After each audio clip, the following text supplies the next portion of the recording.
when I was going to sign up in the business, what mentor really had in mind for me was that, that time I was into my digital marketing agency. Mr. Gabriel, you are struggling to hear me. So sorry. I think we'd be better off with the earpiece or somewhere quiet inside, indoor. Sorry. I can see you struggling to hear me. So sorry about that.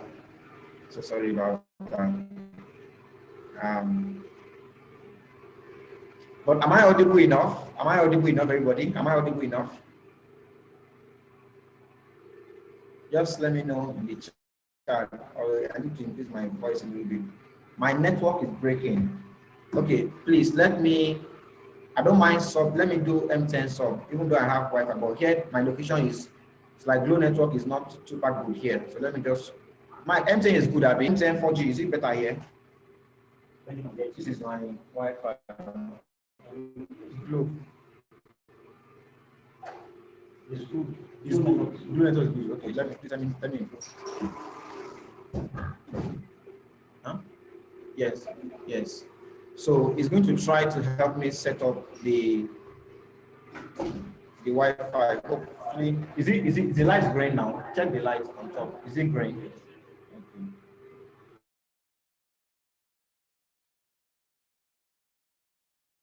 Okay. I don't think so. Okay, guys, is it better now? Is my audio better now? Just let me know. Or is it still breaking? Let me turn off. Pause this thing. That's the video on YouTube that is propagating. It's still breaking even now. Is it clearer now, or is it still breaking? Because I want us to get maximum value from this. This is something that I've been so looking forward to doing, but I want us to have more Kingsmen. So I thought that this really is right now. It's okay now. Thank you so much. Joshua Alpha, is it better at your end as well? Still breaking. Wow. TM, let me confirm. How is it at your hand so I can know if it's Joshua's network? Mr. Gabriel is fine. It's okay now with TM. Okay, I think Joshua is your network. Maybe just get a better location, please. All right. So yes, like I was saying, mentor met me when I was doing digital marketing. So his initial plan for me was that hopefully when I signed up, that time I was just moving to Mr. Gabriel. You've been to the office in Abuja. That's the new office where you went to. That Bahamas Plaza is the new office. They were formerly using Shalom Plaza, the one opposite. So when I signed up, was the time they were trying to move to that new office. So his initial plan was that in that new office, he will create a space for me that I will operate from his office in Abuja. He said it was massive. Yes, that place is very beautiful. I'm very sure that maybe early next year we can find time to go to Abuja together, all of us again. Some of us here are new, so we don't make the January trip. So his plan was I want to set up an office for me in that office where I could actually be like his tech person, because I was the one that was only anything that has to do with tech for him that time. His website design. I was one that started endofundamental.com.ng. I was one that I started the host and all those things. But I'm going somewhere with this. I thank God that I did not make that move. Right? I would have been in Abuja working, maybe I would be like Callistus or like them people that work in his office in Abuja. But that me not being in Abuja actually paid off for me, because it meant that I had to start this business in Akumba, in a location where there was no office, in a location where I could not access my mentor, in a location where I could not have any, like, bring people to an event, because it was totally offline that time. So it was impossible for me to be in Akumba and connect to an event going on in Abuja virtually. It wasn't possible. So that pushed me to learn how to present, right? I began to hold those sessions in Chicken Rep in Akumba. So it was just me. So why I'm saying this is this. For those of us that are here, I really congratulate you, because what it means is that once you learn how to present, you can enter any location and build a team, regardless of, whatever. You can build a team from any location. That's the joy of knowing how to present. And before I get started, let me, for your notes, presenting will require you to come out of your comfort zone. It will require you to put yourself out there and do the uncomfortable, right? You feel awkward at first. It will feel not too cool. I mean, you feel somehow insecure, whatever it is, but you build your confidence over time and realize that every pro were once an amateur. Okay, every master was once a novice. By days of to go, remember to go those days, right? And we had novice, and then we had amateur, and then we had professional, and then we had ultimate. I think. Can you guys remember to go? Right? Hey, let me see. You used to go, like, right? Why am I the only one? Michael, you didn't used to go those times. And I remember we all started from amateur, from novice. It was novice. From novice, right? So we all started from novice, and then we're moving. I want to become amateur. I want to become professional. I want to become ultimate. I want to become this, that. Right? The longer we stayed, the more and the more engagement, right? So in the same way, in presenting, you get good by practice. And now that practice does not have to be with people's prospects. Okay? Once you have access to all the files, you can actually begin to practice. If you have a laptop, you can begin to practice on your own. Just present to yourself. I'll make this slide available to all of us so you can practice. But this evening, we're going to watch a video, and I'm very sure we cannot really cover everything today because I think that video does not cover one very, very key aspect, which is your story. All right? There are two ways to present. You can present using videos, and you can present using a slide. So, but this evening, I'm focusing on the slide presentation. Okay? So there is this is one of Matt Morris' videos on millionaire school training. So please grab your notes, grab your your pen, and be ready to take notes as this high earner in this industry teaches us. Right? Yeah, to go was so time consuming. I remember that at that time I used to do toasting on to go, to go babes. I even picked one that time. Yemisi was her name. She came all the way to from Mobile. She came to Odige that time. Bad boy. To go lovers them. Bros is here. Bros, remember. That was then. No. say what? That was then. My goodness. And the girl came, she was tiptoeing. This your area is so messy. I'm like, oh God, calm down. We don't knock you down. That time it was big grammar. Let me see all of that details. All right. Are you ready for your notes? Please put on your video, show me your notes, pen, paper. We're going to watch the video together. We're going to take notes as this high income earner teaches us. So for me, I've seen your notes. Who else is there? So please let us mark attendance of this. Let me know how many people attended this training. Mr. Toby, yes, I've seen your notes. BQ, I can see your face. Okay, I can see your note now. Good. I can see your note, BQ. Show me your notes. Big, okay, TM, sing. Is popcorn I first saw? Nipe, is it popcorn? Okay, it's you.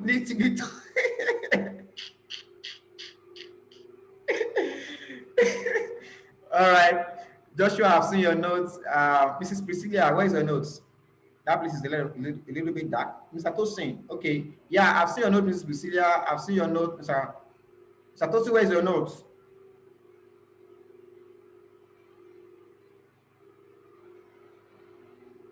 Victor is the one eating popcorn.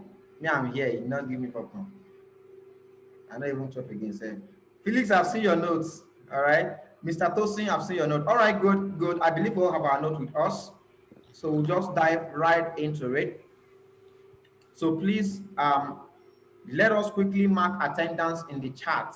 Just type your name and your ranking. Type your name. If you are maybe, for instance, Benga Kingsman, okay? Benga Borokini Kingsman. Type of full name, Benga Borokini Kingsman. Joshua Borokini, mastermind class, whatever level you are. Let me know those who are here, because I'm going to begin to monitor your progress on this. All right. Thank you, BQ. Okay, because we need to have more presenters in our team, right? TM, I'm covering my eyes for you, eh? Nife and Victor will not meet you in that class, Abi. Wait there, okay? Wait there.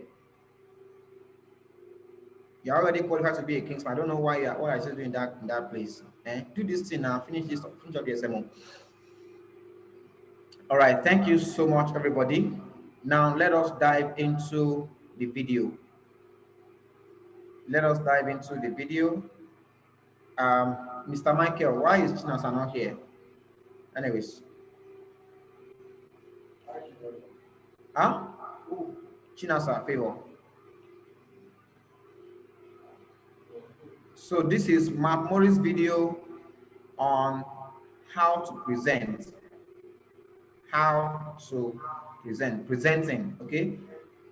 If you are ready to take notes, type ready. Type ready. It's about 1 hour, 10 minutes. It's a long video. Don't sleep off. Be very, very active, taking notes, paying attention, because I can guarantee you this is perhaps the skill that makes you, next to promoting the event, this is probably the next best skill in this business. What it means is that you are now fireproof. There are tons and tons of benefits to presenting, knowing how to present, right? Your confidence will go on to a higher new level. Your belief in the business will be stronger. You have the confidence that, yes, I can crush this anywhere, anytime. Drop me anywhere, right? September 27, I'll back in Ibadan, and I'll go and crush this thing there again. Anywhere, put me anywhere, put me in front of any audience, I'll do my thing, and I'll be fine. I'll be just fine. But this thing, you master it over time. Even me, I'm still learning by God's grace. All right, so let us get ready as I share this with us. Here we go, presenting by Mark Morris.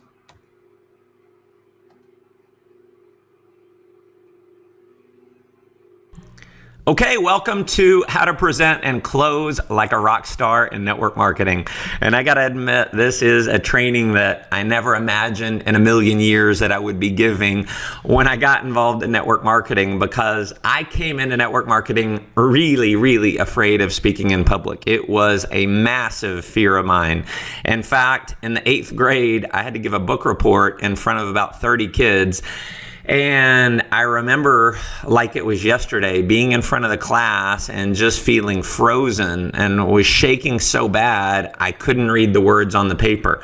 I remember having to take a deep breath, letting it out, and just trying to hold the paper steady in my hand. I read through it as fast as I could. I went and sat down, and I remember saying to myself, I never want to do that again. And so, in fact, in high school, I actually took a 0 on a project because it was something that I would have to present in front of the room. So, when I got into network marketing, I was like, I can figure out this invitation thing. I'll get good at that. And, one-on-ones, two-on-ones, whatever. But when it comes to speaking in public, I was out. I was not going to be a presenter. And I got forced into it. I probably heard my story earlier. My mentor was typically the one that did the presentations, and I had actually most of the room was in my organization. Out of about 400 people, it was probably 2/3 or 3/4 was my team. And so he pushed me, he made me present, and I was not good. I screwed it up a bunch, but a bunch of people enrolled. And here's what I've really come to realize is you being an effective presenter is not about you being super polished. People are like, they get so upset because they say and ah, and maybe they forget their place, they stutter, they stammer. all of that makes you real. And I'm not saying don't be a great presenter. I'm not saying to, hold yourself back.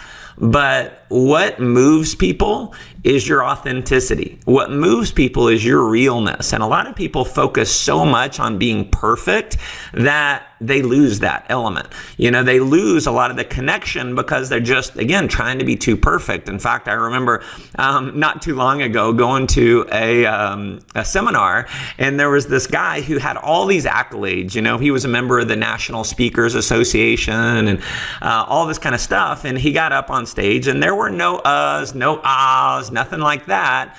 But he was so perfectly polished. It was just so almost scripted that there was just no connection. That's not what moves people. If you want to know how to present and how to close, again, don't worry about being perfect. You've got to be real. And so the other thing is this. Now, you can be successful in network marketing without presenting. I firmly believe that. There are a lot of people who have, done their whole career and they don't speak in public. They're for whatever reason. But if you want to earn the big money, if you want to be $1 million a year earner, in my opinion, you got to be out presenting, because it allows you to create momentum. It allows you to create results with teams, especially that are not in your local market, because you're going to be enrolling people, or you'll enroll someone who enrolls someone who enrolls someone in another city. And so when you have the ability to get on stage and touch, move, and inspire people and call people to action, then it's going to make you money. It builds confidence in the people in your organization. And so they'll fight to have you come in and speak.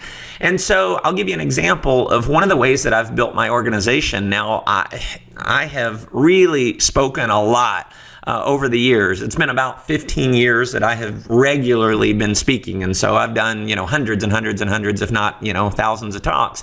And so I'll give, new groups, I'll give them an incentive. Like if I'm in Dallas and they're in maybe Austin, Texas, a couple hours away, then I'll say, listen, put in 6 people, put in 10 people, and I'll come down, I'll spend a day or two, and we'll do meetings and presentations and trainings. And, I'm going to get everyone excited, and we'll take what you've built to the next level. Now, if they're in a market I have to fly to, it might be 20 people or 30 people. If it's overseas, it might be 50 people. And that's how I've built a huge international organization as well, is because if I have someone, who enrolls, maybe they're in Poland, and, they're really serious, I'll say, listen, you put in 40, 50 people in your organization, and I'll fly there. I'll fly across the ocean and come see you. I'll spend a few days. We'll do meetings, we'll do trainings, and we'll turn that 50 into 500. And what happens is when you're able to go there and you're able to really just kind of light people on fire, you're able to close a bunch of people, it allows you to train other people on how to be a good presenter as well. They catch some of your golden nuggets, they catch your one-liners, and you're able to tell them what really works as far as moving people to action. And so I'm going to give you a ton of stuff here. Now, what you're getting is, in my opinion, it's worth tens of thousands of dollars. You're getting 15 years of my experience on specifically what causes people to buy at presentations, what causes people to take action.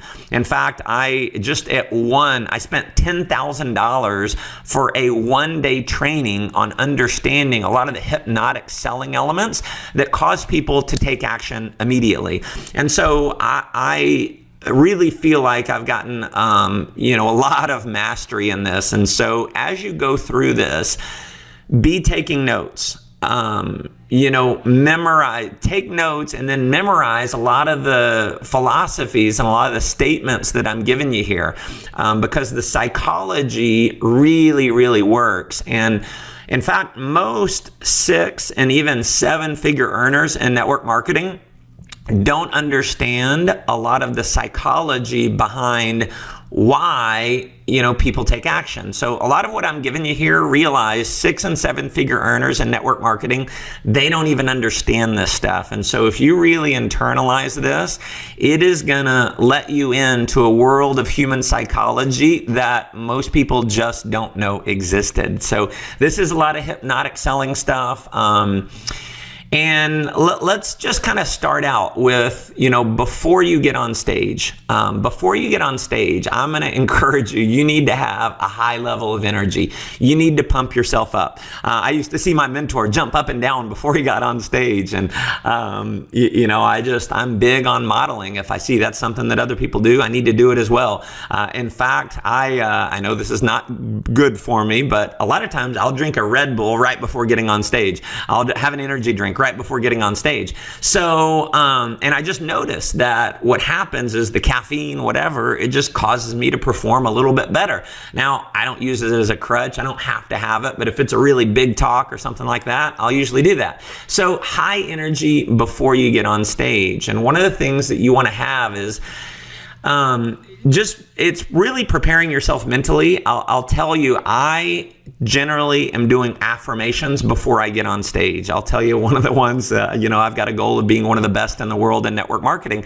And so, before I'm getting on stage, I'm just saying, you're the best there's ever been and the best there ever will be. You're the best there's ever been and the best there ever will be. What that does is I'm programming myself to have confidence so that when I get on stage, I'll have the confidence to perform well. And I'll tell you, confidence is one of the biggest key elements. In fact, I was with my mentor one time, and he was just so good. It was like people hang on every word he says.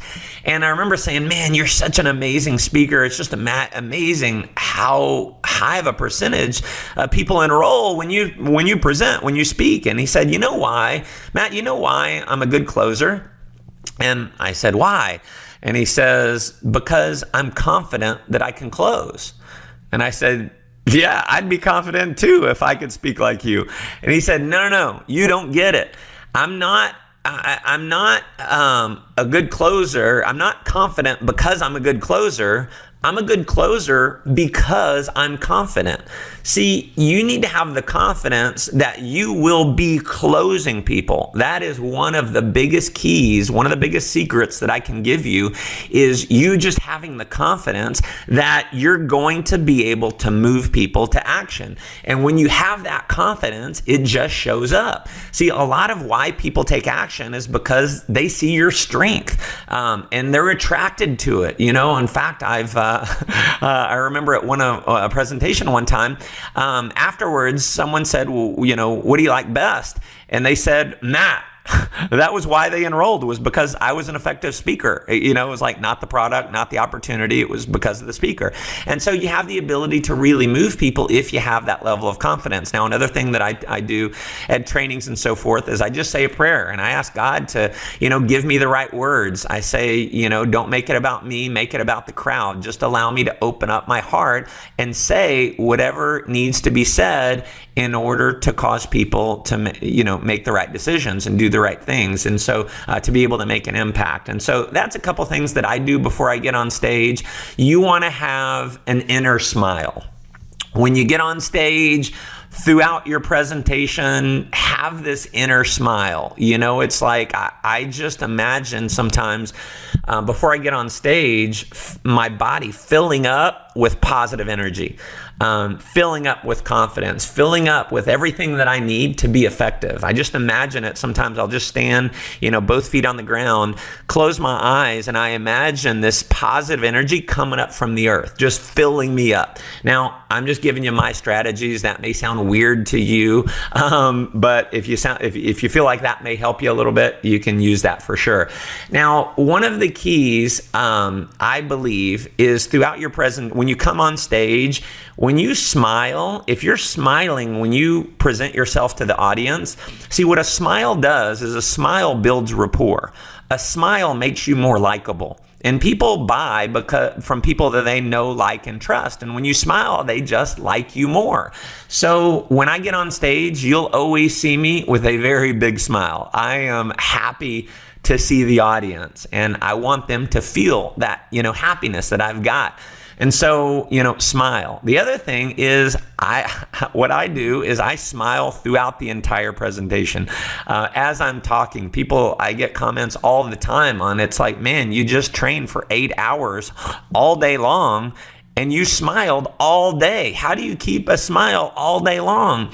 And it's one of the reasons why I've been an effective speaker now, is because I know that keeps the rapport with the crowd when I'm smiling throughout the day. And so that's something for you to really focus on when you're on stage. Now, I didn't used to do that because I was nervous. I was in my head, and there is going to be this voice that, is like questioning every word that you say. And so as you're talking, you're going, oh, did that come across right? What did they think about that? I can't believe I just said, and you're being that, it's that critical voice.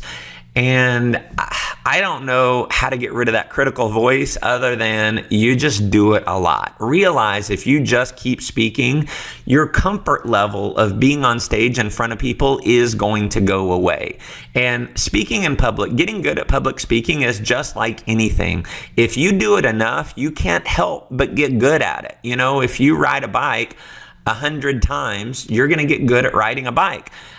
Anything that you do, if you do it enough, you are going to get good at it. And so just realize that voice will go away, and it actually will start to change. You can be in front of a crowd of, several thousand people, and you're speaking to the crowd. And as you're speaking to the crowd, your voice, instead of it being judgmental, the voice is saying, what am I setting up next? How are they responding? Things like that. And so you're able to have like two conversations on stage. One is your conversation with the audience, and then the other is your conversation with, what you're going to say next, and so forth. So it's really interesting, the internal dynamics that happen. Now, when you get on stage, it's important that you always have a proper introduction. See, the audience needs to have a reason to listen to you. And so whoever's introducing you, you always want to make sure that they know some key bullet points, some things to talk about. If you have children, one of the things that is really good to mention is, you're a family man, you're a family woman, you're a mother of 3, you're a mother of 2, that makes you more real. You're a great father, you're a great mother, little things like that. So you've got your accolades in business, but don't think you have to have all of these crazy accolades in business to have the proper introduction. A lot of times when you give the introduction, it's great to have the person tell a story about you, maybe how they met you. And what that does is the audience kind of gets to know you a little bit before you come on stage, so you're not a total stranger. When you do come on stage, you always do the handoff. So the person should stay on the stage until you get on the stage, give you a handshake, or preferably a hug. A hug is, you hug someone that you really care about. And so when the audience sees that the person introducing you, you guys have a connection there, they're more likely to have a connection with you as well. And so these are subtle little things. And it's not like if you don't transfer with a hug or a handshake, it's gonna, be really bad. But it's all of the little things that add up to a really high closing ratio. And if you screw up a lot of the little things, that ends up leading to a lower closing ratio. So I'm giving you a lot of little things throughout this training here, and just realize that all of those little things add up to a big result, to a big positive result, okay? Now, when you take the stage, again, you're smiling. One of the things that I like to do is, number one is you can tell your story. I think you have to tell your story. One thing that I typically do is I start with humor. Very important to start with humor. Because what happens is the people in the crowd have a guard up. And what my mentor told me when I first started speaking, he said, Matt, I want you to be entertaining first and informative second. it's more important to be entertaining than informative if you want to have a high closing ratio, because here's what happens is people have this guard. People are naturally kind of skeptical. They've been to other events before and someone's tried to sell them and, things like that. And so they come in skeptical. They have the guard. Well, what happens is when you entertain the guard by being entertaining, then, that guard kind of gets distracted. You're able to actually really touch people, and you're really able to get into their heart if you're able to distract the guard. And so that's why it's important to start with humor. I'll tell you one of the things that I never really felt like I was a very funny person. I'm not someone who naturally tells a lot of jokes. In fact, I've always had a hard time remembering jokes in the past. So I didn't have much confidence that I could be funny. Here's how I became funny is I just borrowed material from other people. In fact, I'm going to give you one that you can use. This is one that I started using a lot, and I just noticed it worked most of the time. Now, when you have a joke, I typically will never start with a joke. Did you hear about the, 3 people who came into a bar? Don't tell a joke like that. When this is one that you can actually use is, I used to do this. I'd get on stage and I'd say, man, I appreciate that introduction. Thank you so much. I never imagined I would be someone speaking in front of people. In fact, I'm actually always a little nervous anytime I speak in front of people. How many of you know the number one fear in the world? Have you read this before? Number one fear in the world is the fear of public speaking. And you know what's interesting? You know what number 2 is? Number 2 is death. So kind of crazy. The person at the funeral giving the eulogy would actually rather be in the casket. But how many of you have heard of what number 3 is? Number 3 is death by public speaking. Hopefully that won't happen today. And, people kind of chuckle at that. Now, it's not going to get people rolling in the aisles, but it's just something to kind of lighten the mood.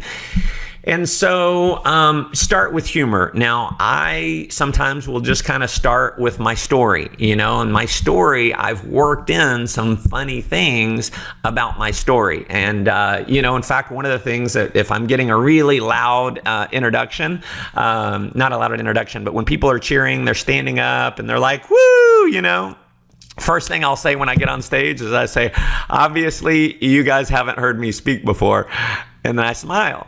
And, it's just kind of bringing myself down because I got this big glowing introduction and I'm saying, man, you guys haven't heard me speak before. Other things that I'll say to add a little bit of humor when I tell my story about, I went to college after the Marine Corps, had this level of confidence that was through the roof. So I decided, even though I was the kid who finished in high school, I finished in the half of the class that made the top half possible. I decided I was going to be pre-med. So first semester in college, I failed chemistry, got a D in biology, realized I wasn't cut out for medicine. Transferred over to the economics school. I had to take Calculus 101, the most basic class. Failed it miserably, like not even close. Took the exact same class the next semester, same textbook, same lesson plan, same everything, and I still didn't pass. So I became, I had basically 2 choices. It was either go be an entrepreneur or an underwear model. And people laugh at that, they laugh because it's funny. Like, where does underwear model come from? And then I ask them, I give a funny look, like I'm almost mad. And I say, why are you laughing? So little things like that you can just add some humor. Find as many cases as you can to add humor. Now, don't feel like you've got to be a comedian. You don't have to be a comedian. Now, I learned from my mentor, and he's just really goofy on stage and funny and cracking up. And so that's kind of how I learned. Now, there's a lot of people who are amazing closers. They may be better than me and they're not funny. They don't tell a lot of jokes. They may just tell something funny in the beginning and then they leave it at that. So again, don't feel like you have to be a comedian. Now, one of the things that I realized is if you want to be funny, laugh. If you want your audience to laugh, you laugh. I notice Les Brown, whenever he tells a joke or says something funny, he'll laugh like crazy. And the fact that he's laughing like crazy makes people laugh even more. And so I had another mentor of mine. He said, if you want your audience to cry, you got to cry. So if you're telling like a really heartfelt story, don't be shy about letting some of your emotion out. When you're emotional, that allows other people to be emotional. It's, a great book. I've probably mentioned to you guys, Daniel Goleman wrote Primal Leadership. And, it's the transfer of emotion. It's the transfer of energy. And the way that you transfer emotion and energy is by you having emotion and energy and you opening yourself up. And so when you can open up yourself on stage, people are affected by that. So please don't worry about being cool on stage. You being an effective speaker, you being an effective closer is not about you being cool. It's not about you being polished. It's about you being authentic. Okay? Now, one of the things that I do, and this is contrary to what almost everyone does in network marketing. In fact, one of the things I've seen I've just seen it happen so much. People in my organization have done it. And it's a big, big mistake, is the person who will get up on stage and they'll say, we just want to let you know, we're not here to sell you anything. We're just here to share with you a concept. It's so cheesy. You're obviously there to sell them. And in their mind, and you may be thinking that's sharing, but in their mind, you're thinking, well, they're trying to get money from me. That's selling. And so you come across, when you say things like that, as inauthentic. You come across as a liar. And people buy from those they know, like, and trust. And so when you break trust in the very beginning, they are not going to buy. Now, is it going to cause no one to enroll? No, you could make a little mistake like that and still get people to enroll. But again, it's one of those little things. And so if you got, 20 guests in the room, there may be 2 or 3 that are not going to enroll because you said something like that, because you broke trust. And even if they consciously are not thinking, man, that guy's a liar or that lady's a liar, subconsciously, it's a reason why they may not really believe what you're telling them. Is it may not even be a conscious thing. It may be a subconscious thing that happens. And so here's what I do. This is contrary, is, I'll a lot of times I'll say, appreciate you guys coming out. I know a lot of you are guests and, you're brand new. How many of you are taking a look at what we're doing for the first time? Raise your hand. Well, listen, I appreciate you coming out. And, it's time to be really just blatantly honest. How many of you think it's kind of weird? How many of you think it's weird? And I smile when I say it, and I'm raising my hand. See, when I raise my hand, I'm giving them permission to raise their hand. I'm encouraging them to raise their hand. Again, if you want people to laugh, you laugh. If you want people to raise their hand, you raise your hand, okay? And it is weird. See, a lot of people get invited to a network marketing meeting and the person who invited them didn't tell them why they're there.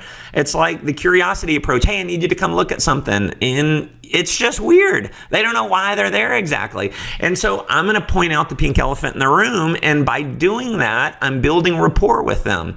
And so I'll say, listen, I know it's a little bit weird. How many of you probably have no idea why you're here? How many of you have no idea why you're here? And people will, and the guests, they'll look at me and they'll nod. They'll nod like, yeah, this is weird. I don't know why I'm here. It's uncomfortable. They are uncomfortable. So what I want to do is I want to set them at ease. And so I'll say, listen, in case you were wondering, man, is this some kind of cult meeting? Come on, did at least one of you thought it was a cult, right? Well, listen, I want to set the record straight. Number one, this is not a cult, okay? We will do a chicken sacrifice at the end, but that's not cultish. And, people will laugh at that. It's an icebreaker, okay? So pointing out the obvious. And when you can point out the obvious, what that does is it builds rapport. It builds trust when you're pointing things out that they have going on in their mind that most speakers are going to try and avoid, right? The fact that you're not trying to avoid it, number one, it gives you authority, it gives you confidence, and it makes you real. Now, the other thing that I'll do is I'll say, in fact, I usually will do it right after this, is I'll say, and I know some of you are probably a little bit skeptical because you're like, man, what are they trying to sell me? So let's be honest. How many of you think I'm going to try and sell you something? Raise your hand. Come on. And they will. They'll raise their hand. And it's like, yep. And I'll say, well, listen, I'm going to set the record straight right now. If you're thinking, man, he's here to sell me something, I want you to know, Absolutely. That is exactly why I'm here. That's exactly why you're here. It's so I can sell you. And here's what I'm going to sell you on. How many of you, by show of hands, would be open to having more fun in life than you're having right now? And I'm raising my hand really high. Okay, so let me back up. What I just did is I'm pointing out the obvious. Now, they're skeptical, and in their mind, they're thinking, man, they're going to try and sell me something. I know they are. And what most speakers do is, they warm up the crowd, they tell stories. That's all great, but it doesn't get rid of the skepticism that people have in their mind. And by pointing out the obvious and just being honest, yes, I am here to sell you. And listen, I'm my number one goal is not to have you buy, it's to have fun. I promise you I'm going to have fun whether you do or not. So I'd encourage you, have fun with me. Okay. I'm going to go through some information, and listen, there's going to be about half or more of the people who see it who say, man, that sounds awesome. I'm in, I love it. And there's going to be, maybe 40, 50% that, it's just not for you. And if it's not for you, let me tell you, there's no closers that are going to come out. We're going to part as friends. I just want you to have fun. Cool. Fair enough? Great. And so, what I did there is, this is a subtle thing. It's hypnotic selling, but it's speaking your closing ratio into existence. So a lot of times I'll say, listen, here's the thing. I know how the numbers work out. Anytime I come and, I do this presentation, there's going to be about 60% of you are going to say, you know what, I want it. There's going to be about 40% of you. It doesn't matter what I say. It's just not going to be for you. Either way is totally fine. And so it plants a seed in their mind that most people do this. And when they're looking at, wow, could I do this? Could I be successful in this opportunity? Well, if I invite people to this meeting and, more than half the people, if most of the people are going to do it, that would probably mean I can be successful with it. So if you notice that it's a little hypnotic selling, it's a subtle thing, but adding that to your presentation, it's going to increase your closing ratio ever so slightly. So that might increase your closing ratio 2 or 3%, 3 or 4%. It's small, but again, it's all the little things that add up to really big closing ratio. Okay. So I've pointed out the pink elephant in the room. I've let them know most of the people do it. If you don't want to do it, that's totally cool. This is another subtle hypnotic thing is I say, when I go through the information, you're either going to get it, it's going to make total sense or not. Either way. Now, people typically want to come across as being smart. People like to think of themselves as smart. And so what I usually do is I say, you're going to understand it. You're going to get it. It's going to make perfect sense. Or not. Either way is totally cool. So what it's doing, it's almost a challenge for them to want to really understand how the information worked. And here's how I came to that. I had a guy that came up to me. It was actually someone in my group before a presentation. He got there early and said, hey, I've got a guest coming, and I just want you to know they are super skeptical. He's asked me a million questions that I can't answer.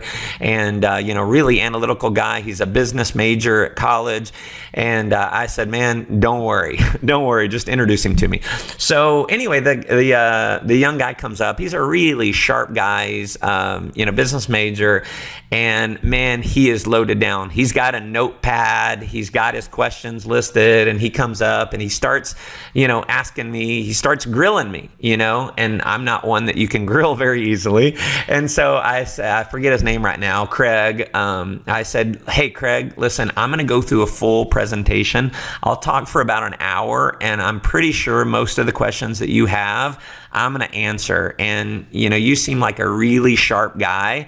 I think it's all going to make sense to you. I mean, pretty much every sharp business person that I ever show this to, man, they get it. They understand it. So just be patient. At the end of the presentation, anything that's not adding up in your mind, just come ask me. I look forward to talking to you after. Thanks for coming. And I shook his hand and I went on and talked to the next person.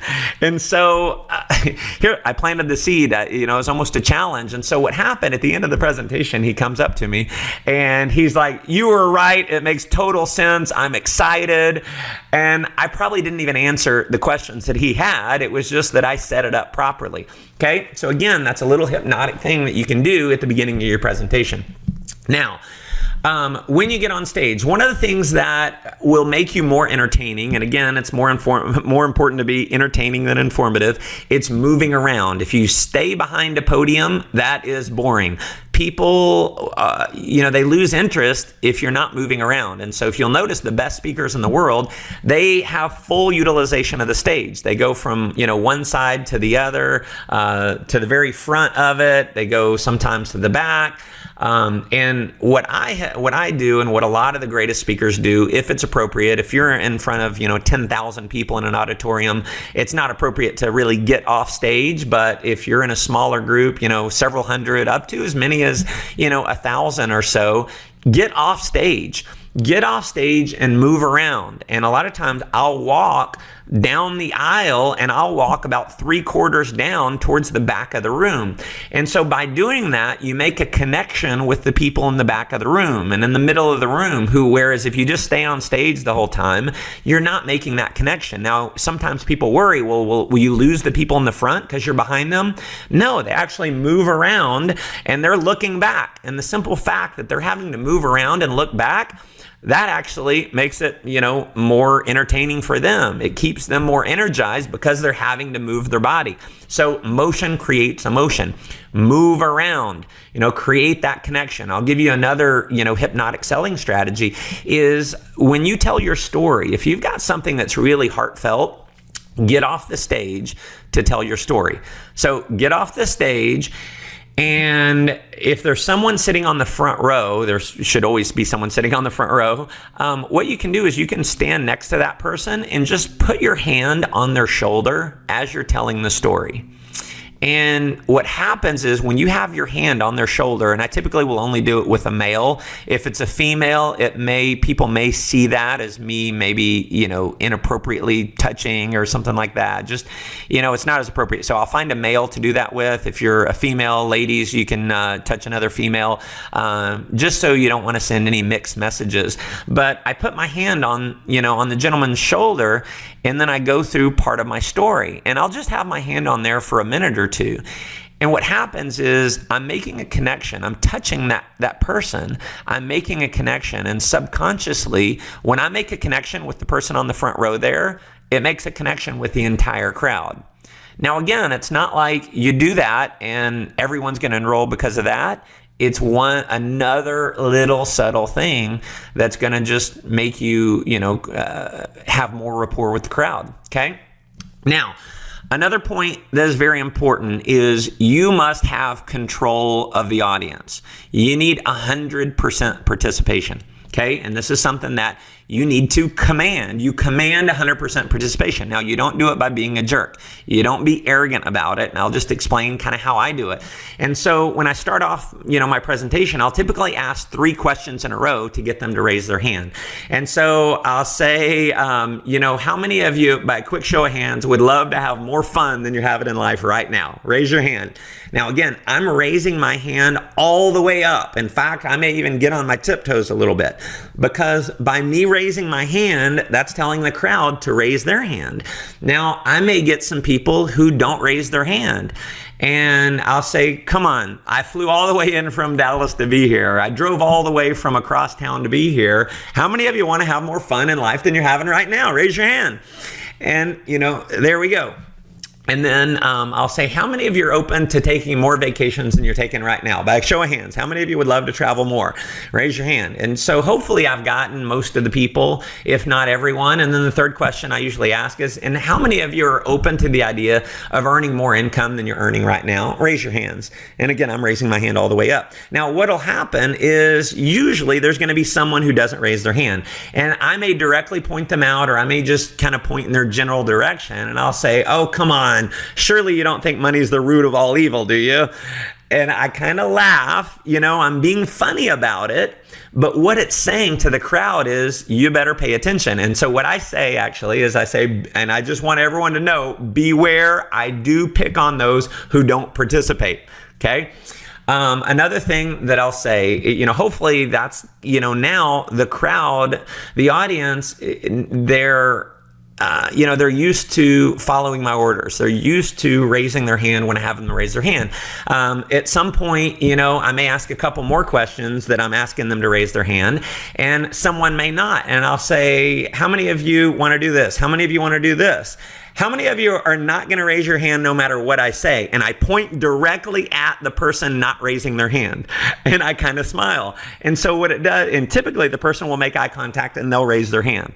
It's like, oh, okay, you caught me.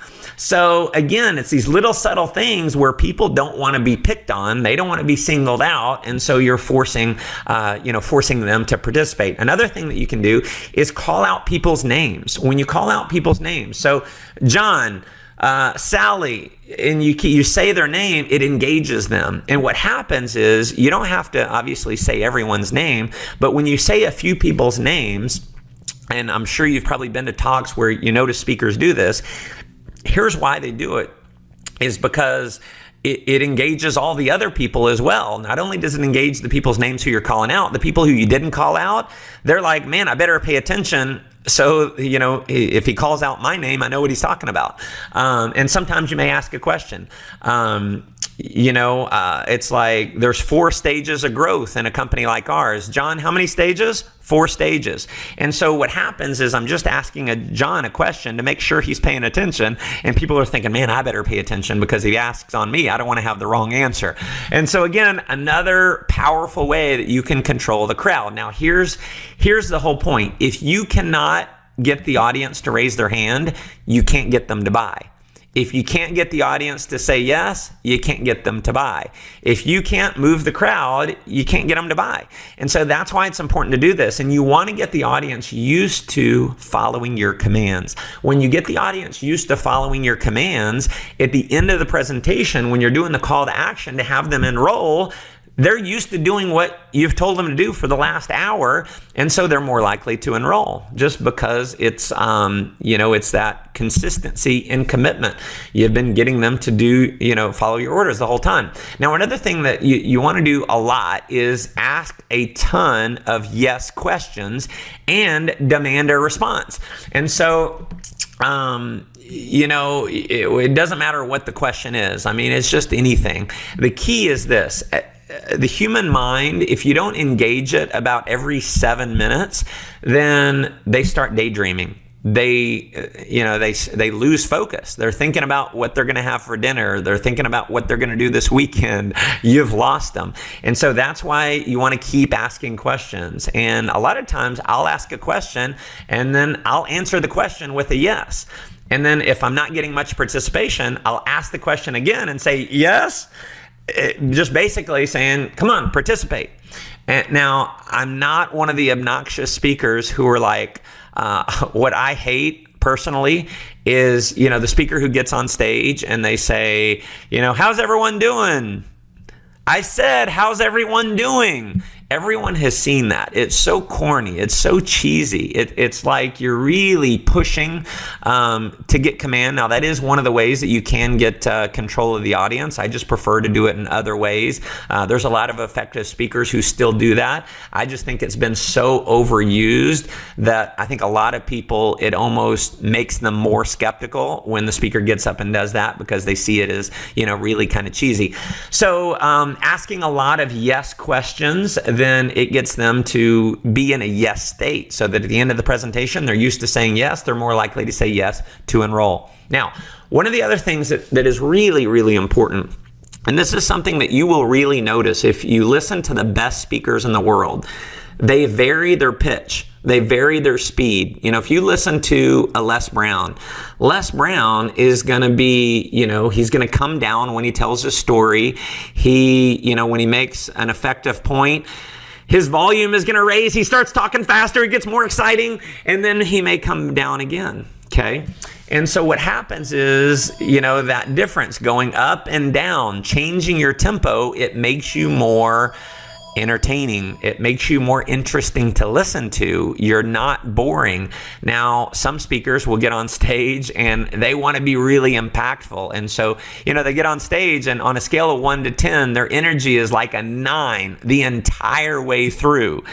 And listen, you can be just as boring if your energy level is a 9, because nothing is really more impactful than anything else. So it needs to be like a symphony. There's got to be peaks and valleys, okay? You definitely need to be impactful, but you also need to bring it down a little bit. If you're on a scale of 1 to 10, if you're a 9 the whole time, again, nothing really is going to stand out, okay?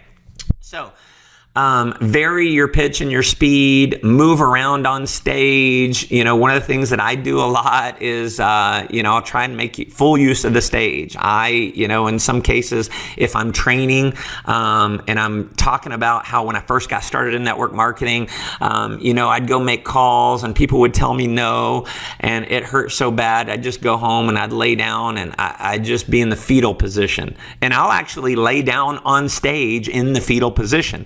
Okay, and that alone makes me really interesting. The fact that I'm laying there in the fetal position. When I talk about living out of my car, if there's steps leading up to the stage, I'll sit down on the steps as if I'm sitting in my car trying to go to sleep when I'm telling that story. So I'm using the stage, and that makes me more entertaining.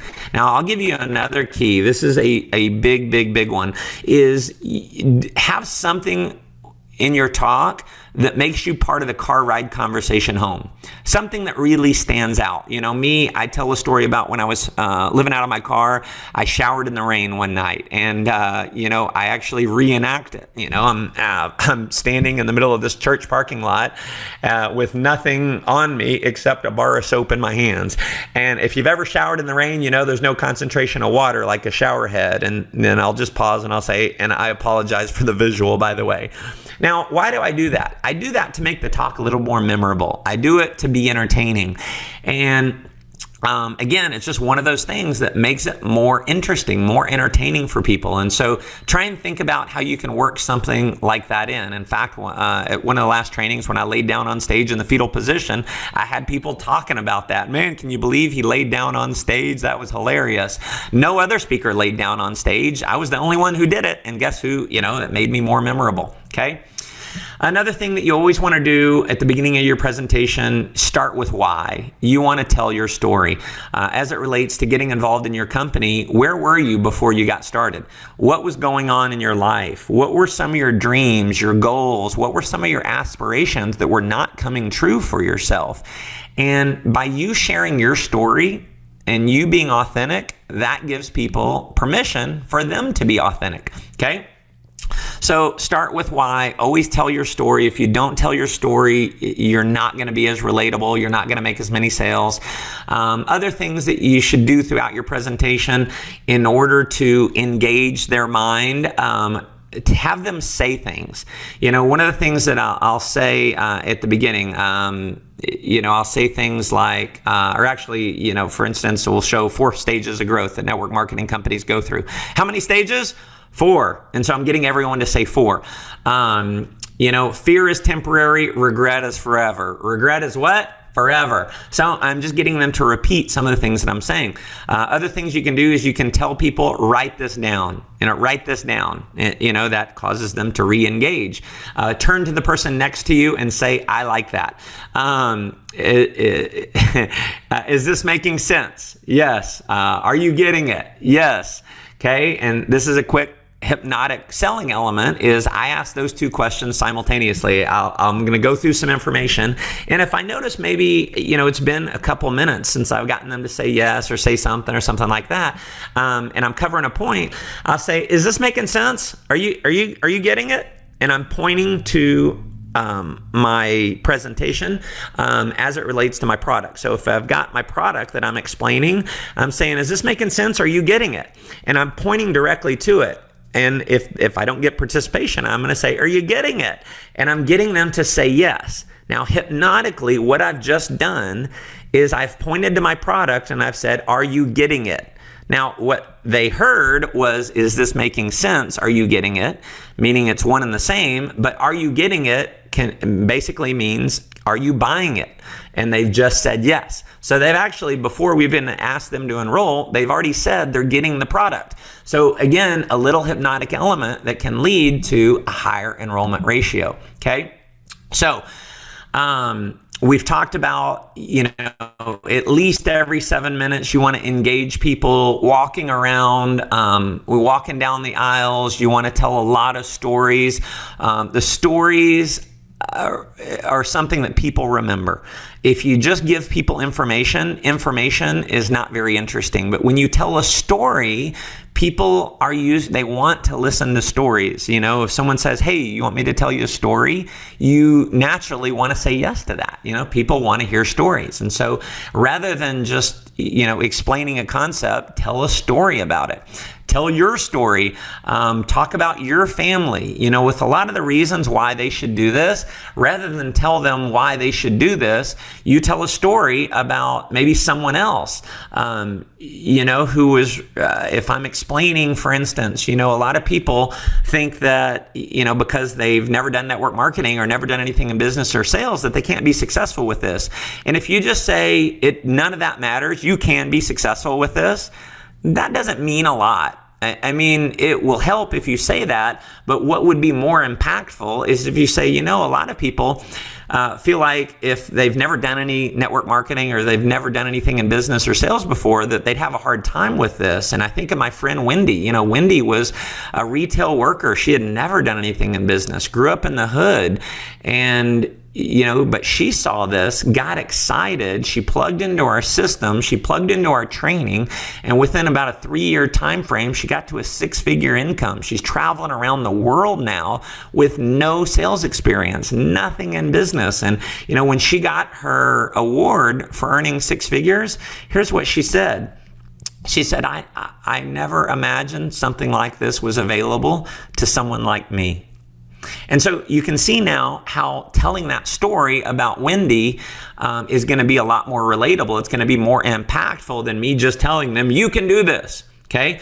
So also subconsciously, stories create trust. It engages the mind. If you think about who are storytellers, grandpa used to tell stories, grandma used to tell stories, and you'd always want to listen to it. So again, it's a subconscious thing. When you tell stories, you're going to be more trusted. Another thing that you can do throughout your presentation is excite their imagination. Okay. One thing that I do in a lot of cases is I'll talk about, a certain level of income in our company. If you could just imagine earning $2,000 a month on a part-time basis. Now, obviously, you're not rich with an extra $2,000 a month coming in part-time. But let me ask you a question. What would that feel like? What would it feel like just having an extra $2,000 a month coming in? What would you do with it? Give me some examples, and then you solicit answers from the audience. What would you do? John, what would you do with an extra $2,000 a month? Sarah, what would you do with an extra $2,000 a month? And you get people to start saying what they would do. See, I'm engaging the crowd. I'm getting them to tell me. And so people start saying things like, I'd get a nicer house. I'd pay off my debt. I'd buy a new car. I'd take more vacations. I'd send my kids to better schools. I'd donate more money. And I get them to start telling me. And what I want to do is I want to get them spending the money in their mind. I want to put them in a place where it's like they already have it coming in. And then, I'll say things like, if time and money were no object, what would you do with your life? Okay, imagine what it would feel like to be able to take a week vacation every single month. Would that be cool? And then I might show the higher levels in our compensation plan. And I say, and this is not for everyone, but, there are, quite a few people in our company and they've hit that highest level. And that highest level, it's an average of $47,000 a month in income. What would you do with an extra $47,000 a month? Would that give you some choices? What would that feel like? To never have to read the menu from right to left again. And that's something where people kind of chuckle because that's what most people do. They read the menu from right to left. They look at the price before they look at the item. Okay, excite their imagination. The other thing that you do is you always assume the sale. So one way that you assume the sale is you speak to them as if they are enrolling. So when you say, what you wouldn't say is, if you sign up tonight, if you join our team tonight. What you would say is, when you enroll tonight, we'll have your website set up immediately. You can immediately log in. You can start going through our training videos, and you could actually, and you just can't carry on with it. So again, that's a little subtle thing, but it's not if, it's when you get started. When you're a member, here's what it's going to be like. You as a member are going to experience this.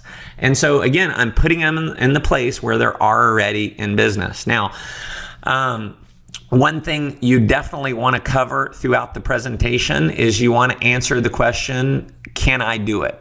We talked about that before. Number one question they have is, can I do it?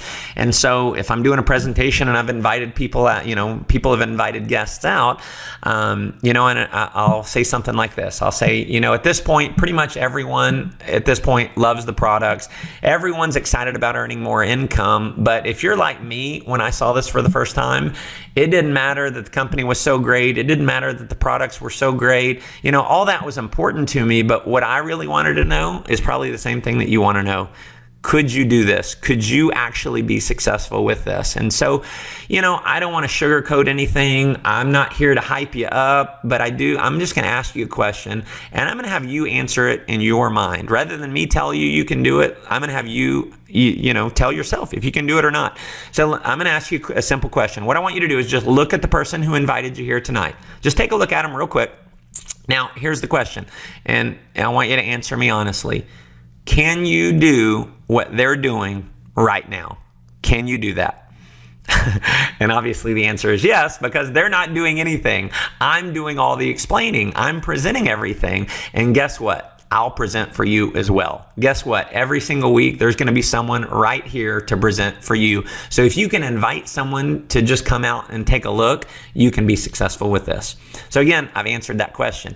One of the things I'll do is I'll show an image of our website, and there's 3 videos on the website, step 1, 2, and 3 videos. Now, by a quick show of hands, how many of you have friends that can count to 3? Okay, if you raised your hand, guess what? You can be successful with it.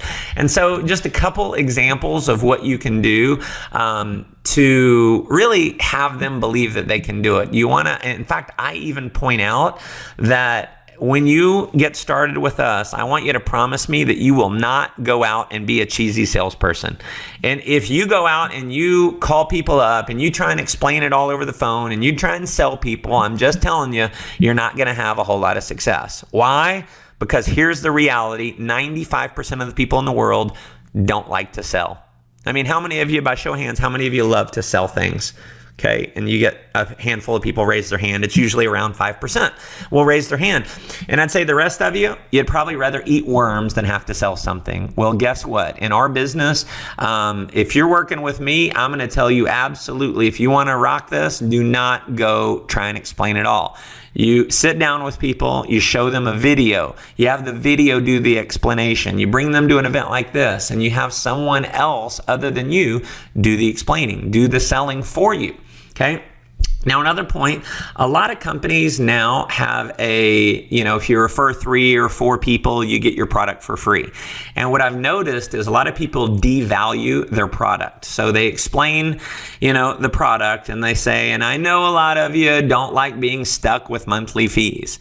Now, it is good to overcome objections, but you never want to overcome the objection by devaluing your product. So you never say something in their mind like, I know you don't want to pay a monthly fee. What you do is you build value in your product so that even if even if it was impossible to get this for free, you would want to do it anyway. That's the way that you want to present it. And then, but after you've built value in your product, then you can explain. Now, we do have a program called Free with 3. By simply referring other 3 people that purchase our product, you can actually have your product paid for. So again, don't ever make excuses for the price of your product. Build more value. Now, one of the other things that you can do, and this is a law of the price contrast, is when you present your product, something that the best salespeople in the world do is they'll build the value up to be really high. It's like the value of this product. If you were to, it does this for you, it does this for you, it does this for you, it does this for you. I mean, that should easily cost $2,000 for all of that. to have a business that works for you 24 hours a day, 7 days a week, that does all your accounting, that does all your tracking, that gives you training tools, that gives you this, that's an easy $1,000 value. But guess what? When you get started tonight, it's not $1,000. It's $114. Whatever the price is, you just break it down. So build value in the price, and then you contrast that with a lower amount. Okay. Handling objections before they come up. This is an important thing, because if you're presenting in front of a group, most people are not going to be good at overcoming objections. And because they're not going to be good at overcoming objections, you want to do it for them. And so, don't have the money, don't have the time, and have to think about it. Those are the most 3 common objections. I like to answer all 3 of those in my presentation. And so when I go through, the total price, if you were to do everything, and I'll usually explain, you can be just a customer, you can be just a representative, or you can do both. I'll explain that. And then I'll say, if you wanted to do both, it would cost this much. Now, you can figure out what's going to be the most effective way for you to do this. But if you're thinking, man, that sounds awesome, but I don't have whatever the amount is, maybe it's $500, but I don't have $500. I don't mean to be overly bold, and I really don't want to offend anyone, but at whatever age you are in your life, if you don't have $500, something's not working right. And I'll just be real with you. Where you are right now in your life is based on the decisions or lack of decisions that you made 2 and 3 years ago. And where you're going to be 2 and 3 years from now is based on the decisions or lack of decisions that you make today.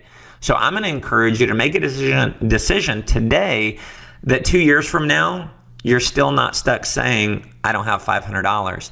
Because I know each and every person in this room, if I were to say, listen, I will sell you a brand new Ferrari for $500, but you have to come up with the money by midnight, not one of you would not come up with $500. Every single one of you would come up with $500, because you'd have this car worth $100,000. And so I'll tell you this business, in my opinion, worth way more than $100,000. There is no limit to the amount of income that you can earn. This can set you financially free. This can change your life dramatically, but you have to be willing to do what it takes to come up with the 500. Okay? So there's an example of how to overcome the money objection. How to overcome the time objection. I like to overcome that when I'm talking about the leveraging aspect, when I'm talking about, getting paid based on the organization of customers that happen throughout your sales organization. That's when I'll usually cover the time objection. I know some of you are thinking, man, I don't have a lot of time to do this. If you're thinking I don't have the time, you miss the point altogether. Because this is about buying back your time. It's about putting in a small amount of time, a few hours a week, consistently over time, and getting to the point where you're not getting paid just based on your efforts. You're getting paid based on the efforts of hundreds or even thousands of people in your organization. So, if you're saying I don't have the time, you really need to do something about it, so you don't have to be stuck saying I don't have the time for the rest of your working career. The next one, I've got to think about it.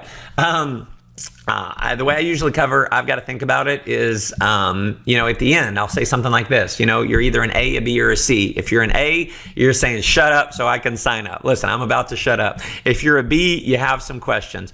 We'll answer your questions tonight, and we'll just help you make an informed and educated decision to get started.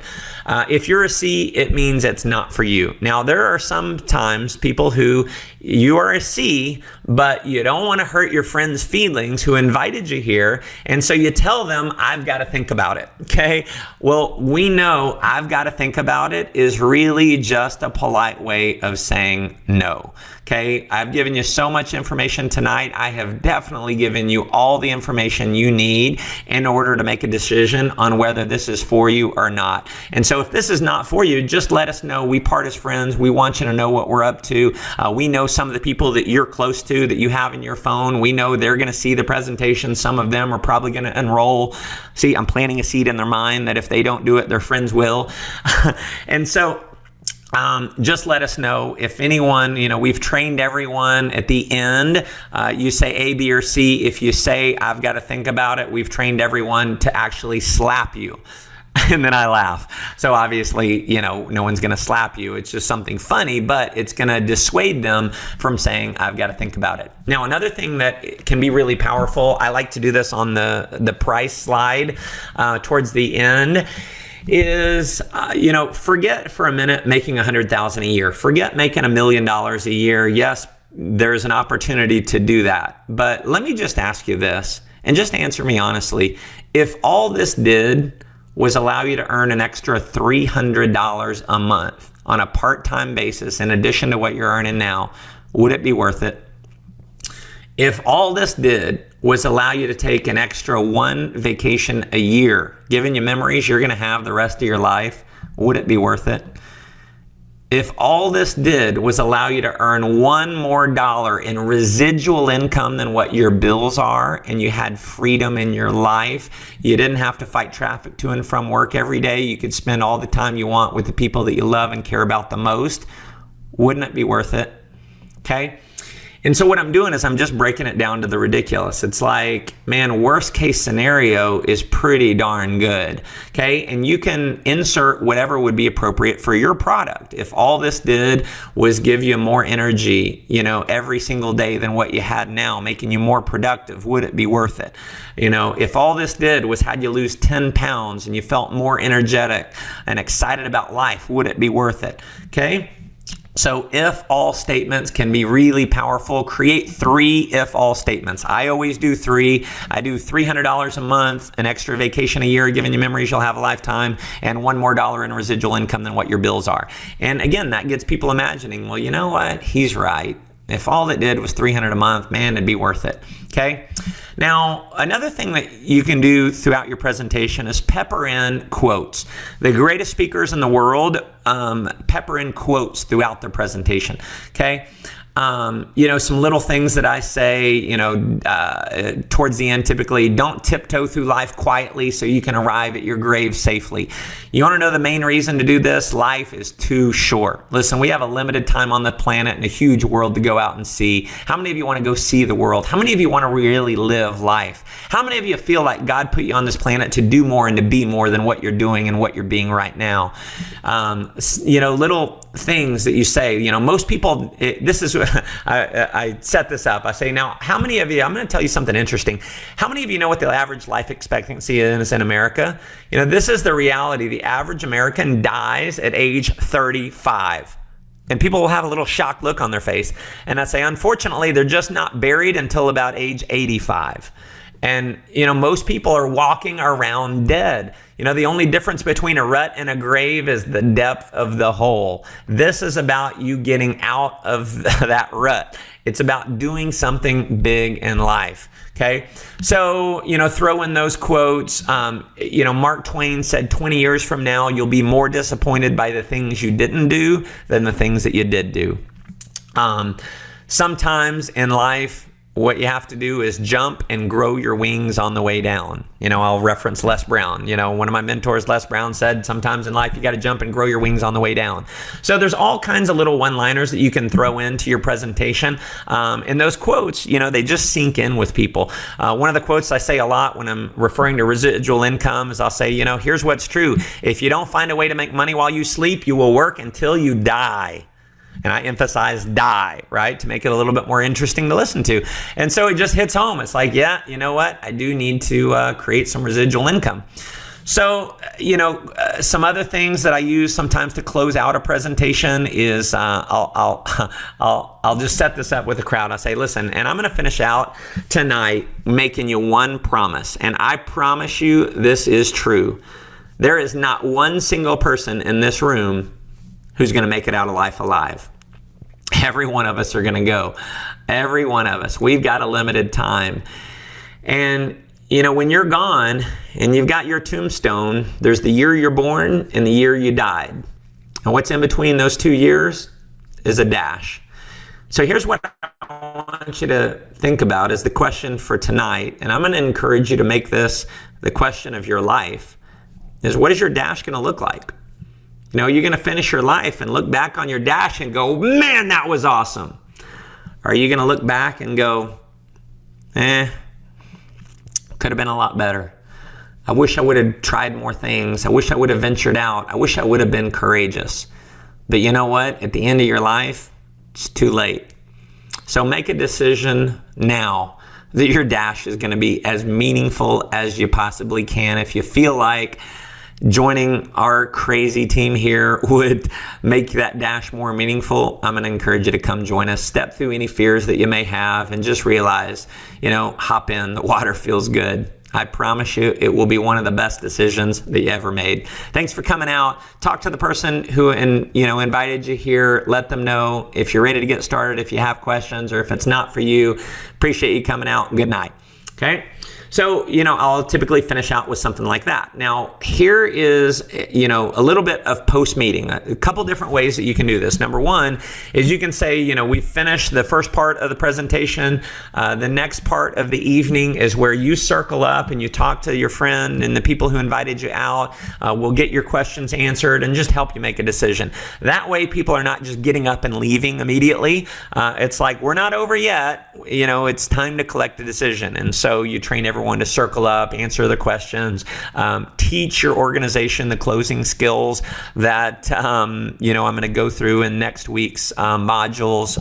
Very, very important. I'm going to give you such amazing material that will help you and your entire organization enroll people and close them and help them make a decision to get started. Okay. Now, when I finish out a meeting, what I'm looking for is people who maybe had really high energy, people who I think, man, that person, they got to be in. I want to find some people who are, very quickly going to say yes. Okay. And so me as the speaker, I'm going to typically do this. If you got someone else who's a host or the host for the night, the MC, have them, train them on how to do this. And so within, 30 seconds or so, I'm looking for someone who's in and someone who's saying yes. And I'm going to find them and then I'm going to welcome them to the team in front of everyone with the microphone. And so let's say, so-and-so, whoever's sitting on the front row, if, I see that they're in, I'm going to say, you joining the team? Awesome. Hey, everyone, welcome John to the team. And you have everyone, clap and cheer for them. What happens? Again, this is a subtle thing, but people make decisions based on other people making decisions. And so if they see that other people are saying yes, they're more likely to say yes. See, people are used to just being led, right? They're used to doing what other people do. And if they see other people doing it, again, they're more likely to do it. And so I want to look for 2 or 3 as fast as possible. And that will create a domino effect. So a lot of other people say, you know what? Awesome. Let's go for it. And, so we get 3, 4, 5, 6, 7 people saying yes. Congratulations, welcome Jane to the team. Congratulations, welcome Sarah to the team. Congratulations, welcome Mary Beth to the team. Congratulations, welcome John to the team. And the guests, the people who haven't made the decision, they're like, man, a lot of people are doing this. And then, one thing that you can do in the closing process, and me as the speaker, what I want to do is I want to go out into the audience and I want to help people make a decision. I want to answer questions. I want to help facilitate the closing process. And so one thing as I'm answering questions, I can say, obviously it really works. A lot of people, you can tell a lot of people do this. So if you can invite people out and just have people take a look at this, as you can see, you're going to have a lot of people that are going to say yes to this. And so again, that helps them make a buying decision. So again, that's kind of a subtle thing. One of the things that's good to do even before the presentation that is also going to help with the enrollment process, if you're the speaker, get there a little bit early, mingle with the crowd, introduce yourself to some people. Ideally, your representatives, they're going to be introducing people to you. Build a little bit of rapport, build a little bit of friendship. That way, when you get on stage, you're not a total stranger. They already know something about you. Again, that's going to increase your closing ratios. And you also train your team to introduce their prospect to several other people. That way they kind of get warmed up. They're not a total stranger. They made a couple friends, ideally someone that they can kind of relate to a little bit. And, all of that combined, I've given you so much information that leads to a high closing ratio. So you may need to go through this a few times, take some notes on it, figure out how you can implement this into your product, your opportunity. And I look forward to hearing your story about being an amazing closer soon. Wow.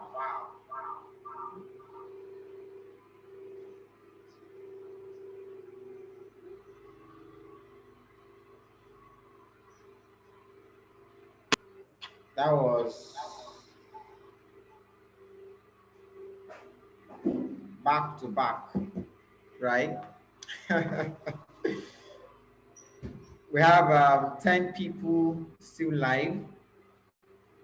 Please put on your videos. You guys are the real MVP. That was a long one. How do you feel right now? Let me just have a feel in the chat. How do you feel right now? How do you feel right now? How do you feel? How does this make you feel right now? Right? I hope you guys didn't sleep off. um, because this is such a powerful video that I had to watch like over and over again. There are a couple of videos that I had to watch over and over again on presenting, but again, you get the best. Like Eric Warren would always say that. Exactly, exactly. Like Eric Warren would always say that you get more education in one day of practice than how many days of training? Several days, right? So how many of us are ready to practice? Okay. So those that holds marker makes money. Yes, makes the most money. Yes, that's very, very correct. That's very correct. Now, the good news is that you can have access to this video on our platform. You have bit.ly/TFTSMO online. Log in with my details, email. You already have access to that platform, our SMO platform. Just scroll down to Mark Morris Millionaire School Training with Mark Morris. Millionaire School Training. Yes, it's there. With Mark Morris, then you see presenting is there. So you can watch over and over again on that platform and be able to help yourself to this. Now, there is a very important component that has not yet been covered, that was not really covered in this video, and that is your story. And that's the one I'm going to be working with us next on. For me, that's like the biggest of all the keys. It is stories that create connections. It is stories. Amazing, amazing. So the more training you have, the more confident you become, right? So I'm not going to stay further on this. We already took the most important part of this, and I hope that you really did got value from this. So next Saturday, again by by 4 p.m., we're going to be back. I've tried to see if I can fix it before that time, but I think I may have to make it that time so that we can take the session on telling your story. This is perhaps the most important. Now, story is one thing that you have to work on over and over and over again over time. You get better as you tell it and tell it and tell it. You get better at it. I'm getting better at telling my story. If you go and check my WhatsApp status right now, my story is right there. And it's so emotional, it's so touching. I've seen people coming to my inbox today just by reading that story. And actually, I got a sign off today on the summit. That person just read my story on my status, and I put a call to action at the end. I just share my story and I put a call to action at the end, right? That if you want to have this kind of transformation tool, just reply GPS. And a couple of persons did that, and this lady, I just booked her for the 11 a.m. session, and she signed up immediately. She's based in Abuja, right? So stories is very powerful, right? Maya Angelou said something. He said people will forget what you did to them. They will forget what you said to them, but they will never forget how you make them feel. So alongside your story, how you present, how you talk to people. Mrs. Oni, I'm sure you saw the end of today's session on the summit, and I felt like today was my best session ever. I don't know why. I just felt like that because At the end of that session, even I enjoyed myself all through the summit today. It felt so great. And the people too enjoyed it. People were typing very inspiring. Wow, I'm on board. As the people felt connected. And I just picked very few points from this video, right? And I applied it today. You see me calling out when I first came on board. I didn't just jump into the presentation. I first, created some connection with the people that was watching, right? I was hiring them, those that had their videos on, I was calling their names and saying hi, and smiling. I was all smiling. And what that did was that people started putting on their videos just so I can call their name. It was so amazing, right? And I even did it in my room, not even in the office. You think maybe I had a great background. It was just my whiteboard in the background, and it was so great. So, but again, you get better at this by practice. Okay, just like a reporter would say on that unstoppable confidence video, he said that you have to put yourself in an uncomfortable situation and be ready to just deal with it. Right, you won't die. Right, there will always be a first time, and you won't be this good at your first time. I'm getting better at presenting, but that's because I've presented over and over and over and over and over again. Right, so we are bringing back something that will require more presenters, and that is big announcement system. Good news. I'm going to discuss this with the team leads in our next meeting. That will be on Monday or thereabout, right? Now, what is big announcement? Basically, a new partner can call up their friends, and they and a presenter are the ones there, right? This partner, their prospect, just their prospect, and then a presenter to share the business with their people on their behalf here on Zoom, right? More like a whole meeting that we used to do offline. So, but I'm going to talk about that in a moment. But now, practice. That is what gets you on a whole new level on days. Okay. I did a training the other day on how to build a team offline. Try and get that video on YouTube and watch that video. Begin to practice this training right here. Right there in your location. We'll make the slide available that we use for the GBS Summit so you can practice with yourself. It's very, I won't say simple, but it's very straightforward, right? Oh my goodness, I didn't really share the business itself. I just shared my story, and I put a call to action that those who might be interested, you can just go and check my status, check my status on WhatsApp and see how I did it. Just told my story. I first shared a testimonial video from Ambassador, wife of Ambassador Nefo, right? Then I now said that may be too long for you, right? That may be too far from you, but here's my own personal story. And I shared my story on that platform. And there's a very specific framework to that. There are some touch points in that story that create connection, that create bonding. People came to my DM. Some saying I almost felt like crying and this and that. Some people felt like they wanted to help me as it was so emotional. But again, you work at these things over time. It's not like something that you just jump into. You work at it over time. But if you don't get going, if you don't practice, you don't get good, right? We all have access to GoPro Academy, that resource platform. Go to that platform, GoPro Academy. If you don't have access to it, go to our messenger platform. Training, okay? This is in advance till next week. This is your assignment towards next week, okay? Go and watch all the videos on telling your story on GoPro Academy, all right? Log on to our messenger platform, m.me/TFT online, okay? Menu, and then navigate to training, and then go to GoPro Academy and use the login details there to log in. When you get to GoPro Academy, go to GoPro itself, GoPro Academy, all right? And then search, use the search button and just search for story. You'll see different trainings telling your story.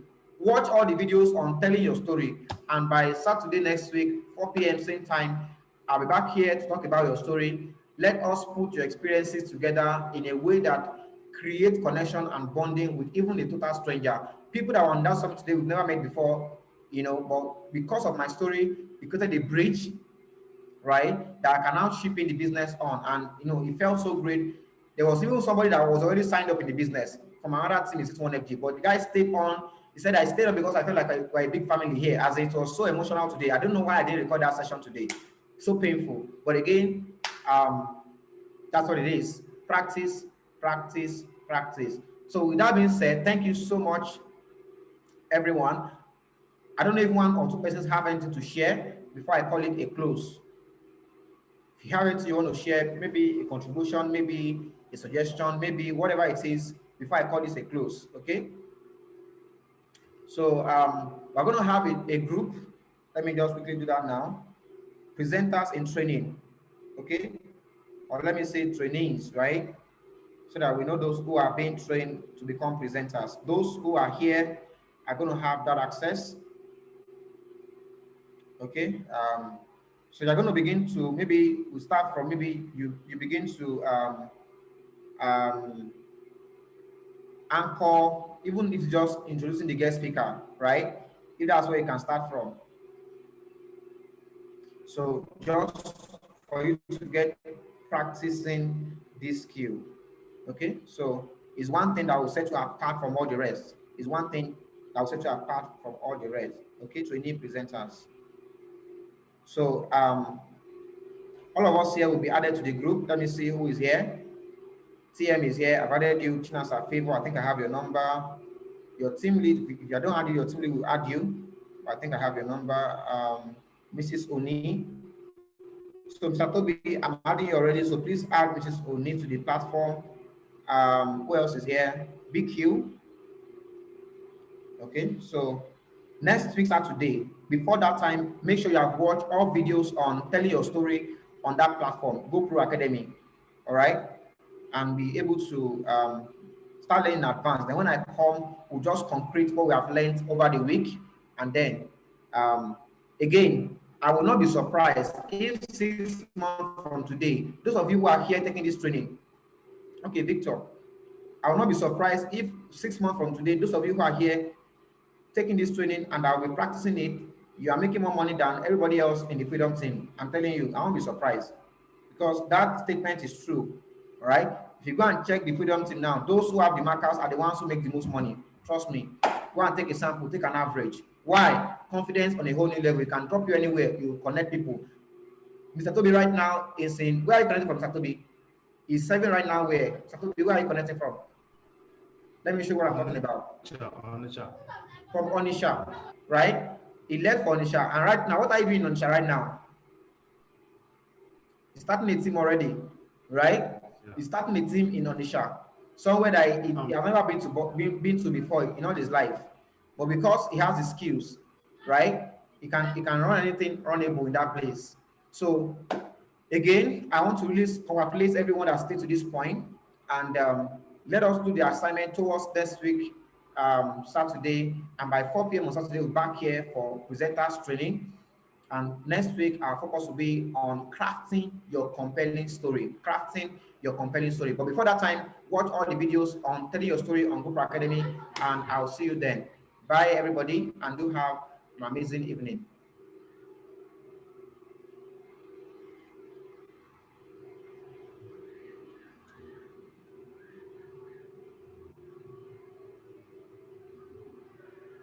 So I'm not, you're not added to the group. Oh, really? Let me do it now.